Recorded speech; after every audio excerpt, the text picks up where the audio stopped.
All right, May 23rd, live at the Dog Pound with Woo Woo.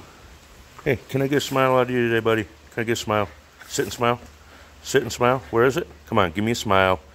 Come on. Give the folks in the audience a smile. Yeah, it's my boy Woo Woo. So anyway, I don't know if anybody gives a shit, if anybody cares, but we're going to kind of maybe do a point of the day here or there, suggestion, mechanics tip, that kind of thing. Today we're looking at alternators. So, here's the deal. This truck originally came with a V-belt system. For two different reasons, I wanted to run serpentine. Number one, you only got to carry one spare belt. Number two, I want to run the AC compressor. Why do I want AC? That'd be nice, but no, I want onboard air. That, and there was a good possibility I was going to hang a electrically clutched, get in the frame here, electrically clutched hydraulic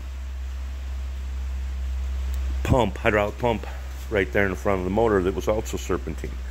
So, all my alternators for this are of an older school V-belt variety, but I need this style, basically 2-in-1 and like that. The new ones, this is a new Ford over here, it's got set up like that, and then I think one pin in somewhere, or two different plug-ins. There we go, one there, one there. So the whole point of this is to make that alternator work with the serpentine, other than the obvious, which is I gotta change the belt. We understand this. I needed to rotate the back of it, because when, oops, there we go, get myself in frame. When these alternators are normally on the truck, they mount them down here, and all of what you need on the back side of the, you know, your hookups are easy to get at. You put it here, and they're running, oops, man, I'm bad about that. Sorry, folks. You put it here, and it's running into stuff. So, basically what I needed to do was clock it 180 degrees, bringing us to where we're at now. So, I figured I could just very carefully loosen up the bolts, take the bolts loose, lift it up, and just real gently turn it. Yeah, it didn't work out. Went ahead and pulled. Once you pull this out, the brushes down in there, I don't know if I can get it. We'll see if we can get you good. The brushes that are down in there, that are held in right now by, oops, careful, that pin, oops, there it is, that pin. To get this back together, you have to find this hole. A lot of times, it's easier to take the two bolts out down here, pick your brush holder out, slide your brushes back in, take your pin,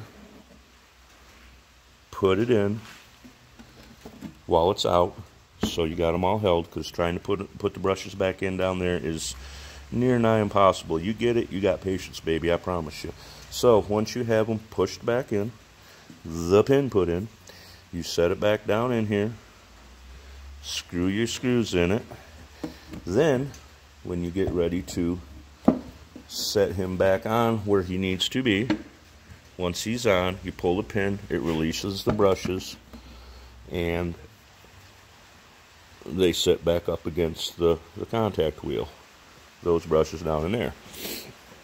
So aside from showing you how to do that, which if somebody never showed you the trick for doing them brushes, you might hunt long and hard, especially like I did, because I knew this was the way to do it. I had an old school instructor. I sure enough wish I could get a hold of Mr. Lou and tell him that a lot of what he passed on to me stuck. He was a great instructor. Lou Weinrich worked over in the Kinchlow area of Michigan, just above the Mackinac Bridge. Great guy, great instructor. Hope he's doing well. He's just good people. He was the one that taught us about this. And if you look real close, you can see there was like a putty on there. I didn't even pay no mind, didn't think about it. Somebody at some point and puttied over that hole so I couldn't see it. And I'm thinking, how in the heck do they get this back together? So everything else here, I should have a good example. This is an older model. Let me turn it into the light a little bit better. Which way? Which way? Never know when it's on camera. There's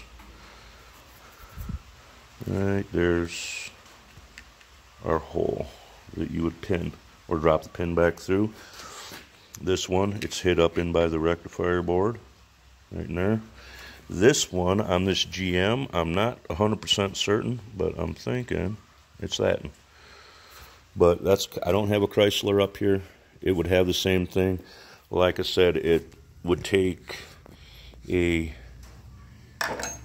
oh, I don't know, really very patient person to slide them brushes back up in there and make them do their thing.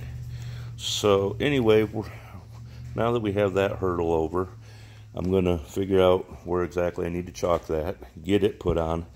When I was trying to start this thing, I was having an issue. It was like I was getting power back through the starter, can't figure it out. We're going to sort it out. Anyway, point of the day was how to get your alternator back together once you pull it out and have the brushes out. Simple as that. Hope somebody finds this interesting. If any of my I think I'm up to 4 followers. Gotta be a couple people looking. Anyway, y'all, it's a beautiful day here at the dog pound. A little wet. We're working on stuff, and mainly today we're playing with old Dead Red because I really need him alive, and I know that motor runs. There ain't no excuses. We gotta fix a clutch hydraulic line that broke from sitting in the sun.